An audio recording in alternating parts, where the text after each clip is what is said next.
Assalamualaikum warahmatullahi wabarakatuh. Perkenalkan, nama saya Marsala Panduwinata dari kelas 10 MIPA 1, absen 14, mata pelajaran Sejarah Indonesia. Di sini saya akan membuat video tugas Sejarah Indonesia, materi pembelajaran. Indonesia zaman Hindu-Buddha. Masuknya agama dan kebudayaan Hindu-Buddha di Indonesia. Kerajaan-kerajaan pada masa Hindu-Buddha. Tujuan pembelajaran: menjelaskan kerajaan yang bercorak Hindu-Buddha di Indonesia. Kerajaan tersebut adalah Kerajaan Mataram kuno. Materi pembelajaran yang akan dibahas adalah corak keagamaan, letak kerajaan, bukti sejarah, perpecahan kerajaan, masa kejayaan, perpindahan, kehidupan sosial dan politik, raja-raja, serta peninggalan-peninggalan Kerajaan Mataram kuno. Kerajaan Mataram kuno. Corak keagamaan. Corak keagamaan Kerajaan Mataram kuno adalah Hindu-Buddha. Letak kerajaan. Pada pertengahan abad ke-8, di Jawa bagian tengah, berdiri sebuah kerajaan baru. Kerajaan tersebut dikenal dengan nama Kerajaan Mataram kuno. Mengenai letak dan pusat Kerajaan Mataram kuno, tepatnya belum dapat dipastikan. Ada yang menyebutkan pusat kerajaan di Medang dan terletak di Poh Pitu. Sementara, letak Poh Pitu sampai sekarang belum jelas. Keberadaan lokasi kerajaan tersebut dapat diterangkan berada di sekeliling pegunungan dan sungai-sungai. Di sebelah utara terdapat Gunung Merapi, Merbabu, Sumbing, dan Sindoro. Di sebelah barat terdapat Pegunungan Serayu, di sebelah timur terdapat Gunung Lawu, serta di sebelah selatan berdekatan dengan Laut Selatan dan Pegunungan Seribu. Sungai-sungai yang ada, misalnya Sungai Bogowonto, Elo, Brogo, Opak, dan Bengawan Solo. Letak Poh Pitu mungkin berada di antara Kedu sampai sekitar Prambanan. Bukti sejarah. Bukti sejarah Kerajaan Mataram kuno terdapat pada dua sumber utama kerajaan, yaitu prasasti dan candi-candi. Di antaranya Prasasti Canggal, Prasasti Kalasan, Prasasti Mantiasi, Prasasti Klurak, Candi Kalasan, Candi Plausan, Candi Mendut, Candi Pawon, Candi Sambisari, Candi Prambanan, Candi Borobudur. Perpecahan kerajaan. Kerajaan Mataram kuno pertama kali dipegang oleh Raja Sanjaya yang bergelar Rakai Mataram Sang Ratu Sanjaya.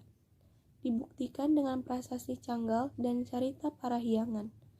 Raja Sanjaya dikenal sebagai raja yang cukup arif dan bijaksana. Di bawah pemerintahannya, wilayah Kerajaan Mataram kuno berkembang pesat dan kehidupan rakyat menjadi makmur.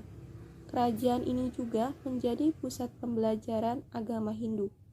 Dibuktikan dengan banyaknya pendeta yang berkunjung dan menetap di Mataram. Pada pertengahan abad ke-8, Raja Sanjaya wafat dan digantikan oleh putranya, Rakai Panangkaran. Setelah Rakai Panangkaran wafat, Kerajaan Mataram kuno terpecah menjadi dua. Dinasti Sanjaya memerintah Kerajaan Mataram kuno bercorak Hindu di Jawa Tengah bagian utara. Sedangkan dinasti Shailendra memerintah Kerajaan Mataram kuno bercorak Buddha di Jawa Tengah bagian selatan. Masa kejayaan. Dinasti Shailendra muncul pada akhir abad ke-8 dan periode kepemimpinannya menjadi masa keemasan Kerajaan Mataram kuno. Perkembangan terjadi pada berbagai bidang, seperti politik, ilmu pengetahuan, budaya, kesenian, dan sosial.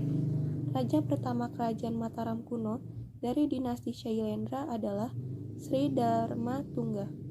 Pada masa pemerintahannya, konon wilayah kekuasaannya mencapai semenanjung Malaka. Setiap berganti raja, keadaan Kerajaan Mataram kuno semakin gemilang dan termasyur. Sri Dharmatungga digantikan oleh Shailendra. Shaila artinya gunung tempat bersemayam, dan Indra artinya raja. yang berhasil menaklukkan Chenla, Kamboja. Setelah itu, kerajaan Mataram kuno dipimpin oleh Samaratungga. Pada periode ini, ilmu seni sangat berkembang dan dibangunlah Candi Borobudur. Kerajaan Mataram kuno akhirnya bersatu kembali setelah perkawinan Rakai Pikatan dari dinasti Sanjaya dan Pramodawardhani dari Wangsa Shailendra. Perpindahan kerajaan Mataram kuno ke Jawa Timur. Pada tahun 928 Masehi, Gunung Merapi yang terletak di wilayah daerah istimewa Yogyakarta dan Provinsi Jawa Tengah meletus. Meletusnya Gunung Merapi menjadi akhir dinasti Sanjaya dan menandai dinasti baru, yaitu Wangsa Isana yang diperintah oleh Empu Sindok. Empu Sindok memindahkan ibu kota kerajaan Mataram kuno ke Jawa Timur dengan pusat pemerintahan di antara Gunung Semeru dan Gunung Wilis pada 929 Masehi. Terdapat beberapa alasan yang diperkirakan menjadi sebab perpindahan ini, seperti faktor bencana alam, politik, dan adanya ancaman dari kerajaan lain. Kerajaan pindahan tersebut kelak dikenal dengan Kerajaan Medang Kamulan, dengan lokasi yang berada di sekitar Jombang. Empu Sindok kemudian dinobatkan sebagai raja pertama dari dinasti Isyana. Masa kekuasaan kerajaan Mataram kuno di Jawa Timur tersebut tidak berlangsung lama. Kehidupan sosial dan politik. Kehidupan sosial dan politik kerajaan Mataram kuno adalah kerajaan agraris yang ada di sekitar pegunungan Jawa. Penduduk Mataram kuno tersebut banyak menghasilkan industri rumah tangga, seperti keranjang anyaman, perkakas, pakaian, gula, kelapa, arang, dan kapur sirih. Raja-raja kerajaan Mataram kuno. Pertama Sanjaya, sebagai raja pendiri. Raja pertama kerajaan Medang periode Jawa Tengah, atau lazim disebut kerajaan Mataram kuno. Merintah dari tahun 732 sampai 760 Masehi. Namanya dikenal melalui prasasti Canggal, prasasti Mantiasi, serta naskah carita Parahyangan. Yang kedua, Rakai Panangkaran, kedua kerajaan Medang periode Jawa Tengah, atau lazim disebut kerajaan Mataram kuno. Ia memerintah sekitar tahun 770-an. Periode pemerintahannya menandai dimulainya kegairahan membangun berbagai candi beraliran Buddha Mahayana di dataran Prambanan. Terakhir Raja Wawa, raja terakhir kerajaan Medang periode Jawa Tengah, atau lazim disebut kerajaan Mataram kuno, yang memerintah sekitar tahun 924 sampai 929. Peninggalan. Ketika berdiri di Jawa Tengah, kerajaan Mataram kuno mewariskan cukup banyak peninggalan berupa prasasti dan candi-candi yang dapat ditemui hingga sekarang. Prasasti kerajaan Mataram kuno, prasasti Canggal, prasasti Kalasan, prasasti Mantiasi, prasasti Klurak. Candi kerajaan Mataram kuno bercorak Hindu. Candi Dieng, Candi Prambanan, Candi Gedong Songo bercorak Buddha.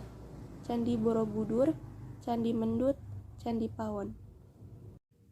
Sekian materi yang dapat saya sampaikan. Terima kasih. Wassalamualaikum warahmatullahi wabarakatuh.